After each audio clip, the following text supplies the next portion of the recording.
এক্কেরে করা।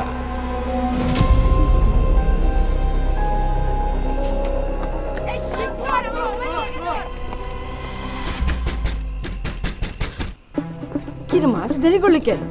মীরা, হ্যাঁ মীরা, এই শোন শোন।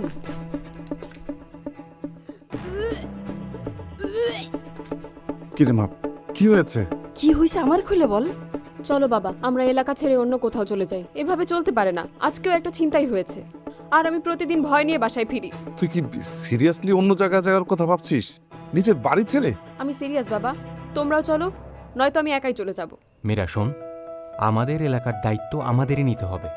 এভাবে পালিয়ে গেলে চলবে না। যে এলাকায় আমার জন্ম, সেই এলাকা ছেড়ে আমি যাব না। তাহলে উপায় কি? আমার নিরাপত্তা কোথায়? উপায় তো আছেই।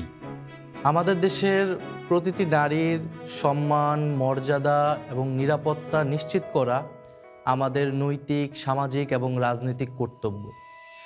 আমাদের নারীরা কর্মস্থলে, শিক্ষা প্রতিষ্ঠানে, ঘরে কিংবা ঘরের বাহিরে কোথাও যেতে ভয় কিংবা অনিরাপদ অনুভব না করে, এটি একটি সভ্য এবং মানবিক সমাজের অন্যতম প্রধান মূল্যবোধ।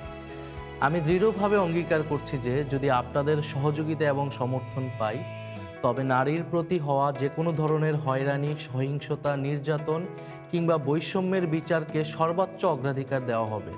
একই সঙ্গে নারীরা যেন স্বাধীনভাবে নিরাপদ পরিবেশে চলাফেরা করতে পারে, সেজন্য প্রয়োজনীয় উদ্যোগ গ্রহণ করা হবে।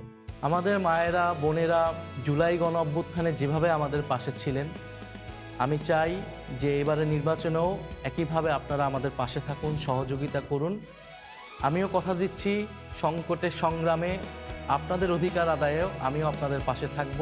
আসুন আমরা সকলে মিলে ঐক্যবদ্ধভাবে একটি নিরাপদ, সম্মানজনক ঢাকা 11 এবং একটি নিরাপদ বাংলাদেশ গড়ে তুলি। আচ্ছা, নাহিদ ভাইয়ের মার্কা কি? সে কি তুই জানিস না? শাপলা কলি। আপাতত তাহলে বাসা চেঞ্জ করার দরকার নাই বাবা।